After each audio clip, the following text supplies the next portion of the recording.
Welcome back to the show, everybody. This is the Upper Tier Podcast. It's another Shankly Sessions match reaction. Man City 3, Liverpool 0.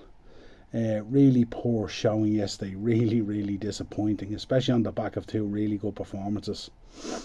And I kind of said in the preview, if you go back and look at the preview, we said, would having to go for a third time in 8 days just be too much for this team? And yesterday they looked really leggy. They looked really off it. They looked drained. And that's no disrespect to Man City. Man City were awesome yesterday. Doku was unbelievable. Absolutely tore us up, and we are going to talk about that, of course. But it was a really poor performance. It was kind of a horrible, humiliating performance. Everything we kind of tried didn't come off. Anything we tried to do wouldn't happen. Unlucky for the goal that was disallowed, I think, but lucky in terms of the penalty that was missed by Haaland. Either way, I don't think it might have affected the game. It just looked like Man City nearly had an extra couple of players on the pitch every time. They overran the midfield. That space again was left for them to operate in between the defence and the midfield as well, so they had a field day in there as well. But just overall, just really poor. 1-11. You know, Marmadashvili, I don't think he could have done a whole lot. He could have been a bit better for the pen. I think it was a soft pen as well, but we've seen them given. But I think overall, I think he did okay. I don't think he could have done a whole lot for the goals, to be honest. But I think overall, it was just a really poor performance. And it was... I think what happened was, I think we were looking to kind of do what we did against Real and against Villa, which is kind of sit in and try and keep it tight. You know, and try to counter outlets and stuff like that and all. But it was very evident right from the beginning that that's not what we were doing. Man City seized upon that. And listen, they would have had a lot of motivation yesterday as well. You know, closing that gap with Arsenal, opening the door. So should have we, but we didn't. But they would have also had, I mean, obviously Pep's 1000th game as well. You don't want to drop an L in that. So I'm sure Pep would have had the boys motivated to the hilt. And they were at home as well. It's always a tough place to go. And look... There's no shame in going to the Etihad and losing. It's the manner in which you lose. Like, if everyone goes out and gives 100%, then you can look at it and you go, right, we got beaten by the better team. Haaland is amazing. Doku was unbelievable. You know, if you're in there and you're fighting and stuff. But we kind of waved the white flag, didn't we? And it was interesting listening to the gaffer's comments after the game as well. The way he spoke about how, you know, the issues we had in the first half, and they were by far the better team in the first half. But, like... we made no changes. Came out second half, exact same team. And that to me is worrying, where we've praised Slot last season for his in-game management, the tweaks and the changes and the little things he did that would turn games around and stuff like that. This season seems to be more a case of stick and hold. And I'm not too sure that that's working for us. And it's a bit concerning because we could see very quickly in the first 20 minutes that Conor Bradley was getting badly exposed by Doku. Wasn't getting afforded the protection he needed. You know, Kanate at times drifted out there and created more hassle than he did solve more problems by doing that. Mo Salah inevitably wasn't dropping back. We didn't see the work rate that we seen against Real Madrid. And I don't think it was a motivational thing either. I think it was just a case of we started feeling sorry for ourselves in the game. We were getting a little bit overrun. Things just weren't falling for us. This pass, that pass, the opportunities we created in the second half just did not go in. We just couldn't score. You know, and if we were still there now, we probably wouldn't score, you know what I mean? And it was just one of those games, and we've seen it this year, you know. So it's a tough one to take. It's a hard one, you know. I did say it was a title eliminator, and I really believe that. I think coming back from that now, are we more likely to lose games than Arsenal? And with Arsenal drawn against Sunderland and the manner in which it happened, those boys should have been up for it yesterday. They should have really been up for it. But like I said, and I said it in the preview, maybe a third game at that level. It's not necessarily 3 games in 8 days, but it's the level of the 3 games that we played against Aston Villa, really playing well and stuff like that. Had beaten Man City 1-0. Then we played Real Madrid, and then Man City. So you couldn't pick 3.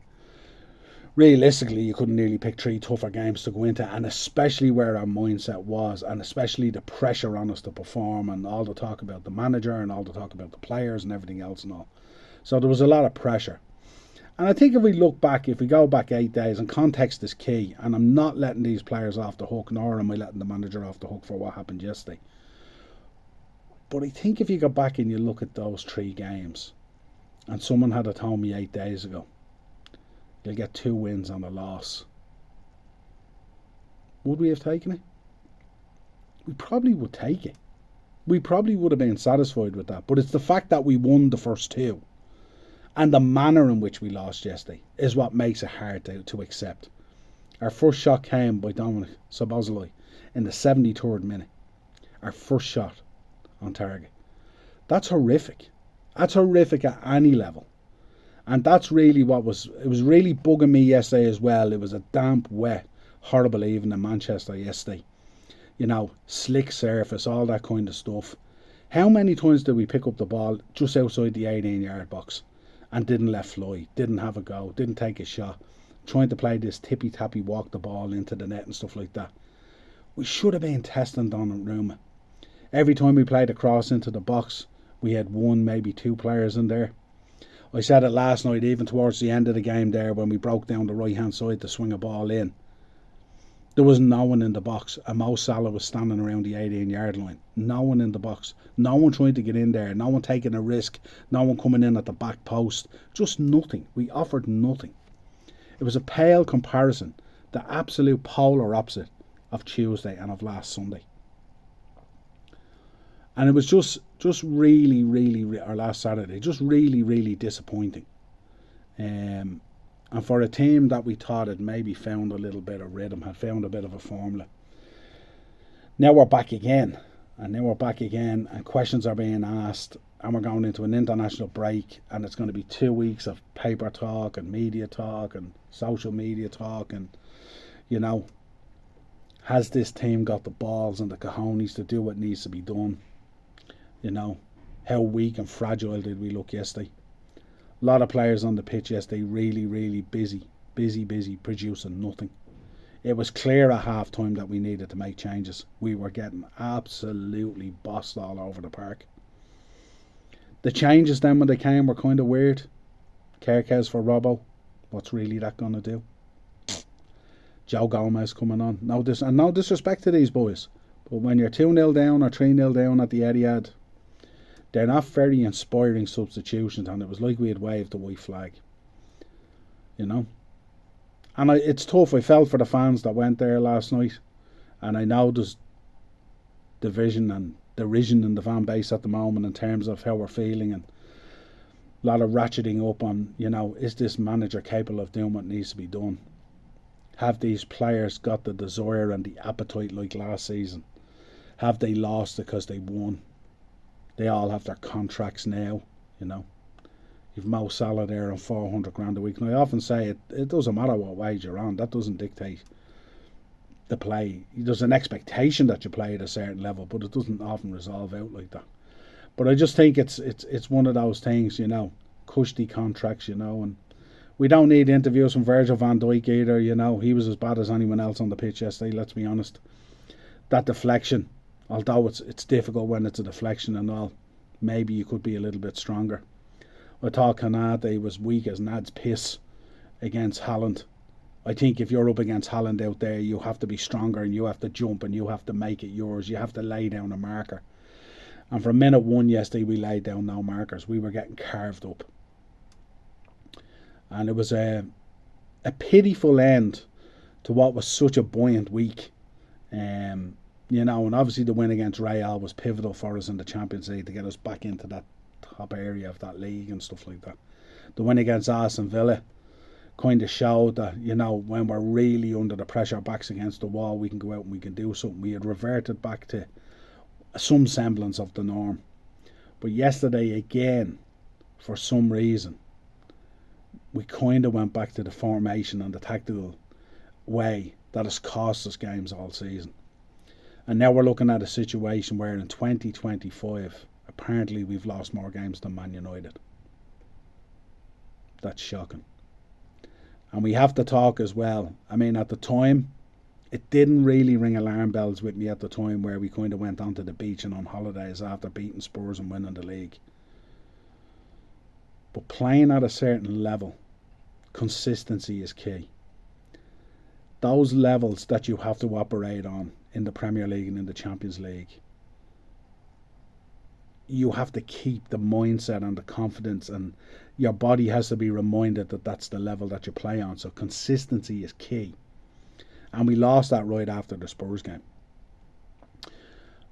And we have struggled to recover from that situation. And I think now the players are heading off into an international break. Again, it's sad to say this as a Liverpool fan, but again, we're looking forward to an international break to just clear our minds, not have to suffer from the anxiety and the pressure and the nervousness of having to watch the team again after that result yesterday.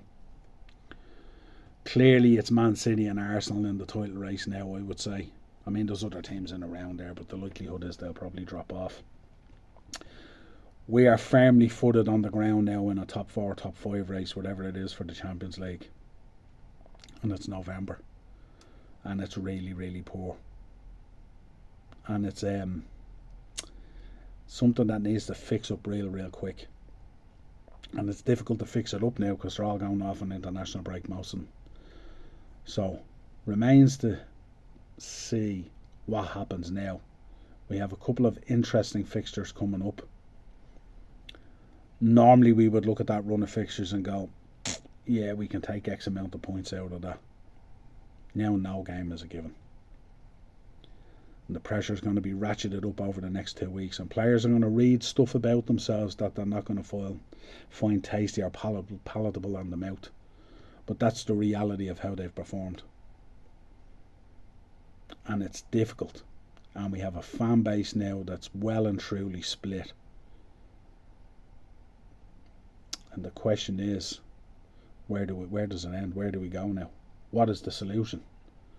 Can Slot find the solution? Can he fix up? Naturally, after the international break, we'll have a few players back. Alisson will be back. Alexander Isak will be back.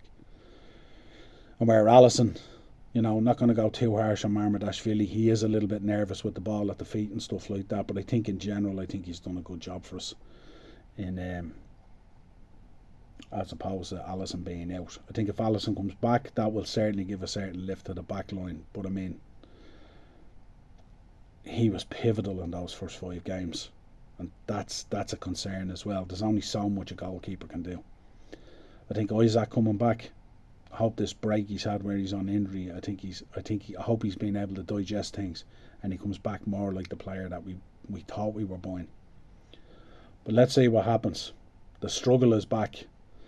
The questions will be back. The mentality, the lack of backbone, the lack of fight, the lack of grit, the lack of tenacity, the lack of all those qualities that we generally portray on the pitch deserted us again yesterday. And hats off to Man City. They looked really, really good yesterday. Doku has just been exceptional this season compared to what we had seen. Yeah, that's it, folks. Until next time, if you could subscribe to the channel, hit the bell notification button and drop a like in the video. Very dejected about what I seen yesterday, but hope maybe that we can revert back into what we showed against Real Madrid and Aston Villa and potentially maybe go on a bit of a run. Let's see what happens. Too many teams above us right now that should never be above us. And they're there on merit. And we're where we are on merit, where we should be. So, yeah. Let's see. Cheers, folks.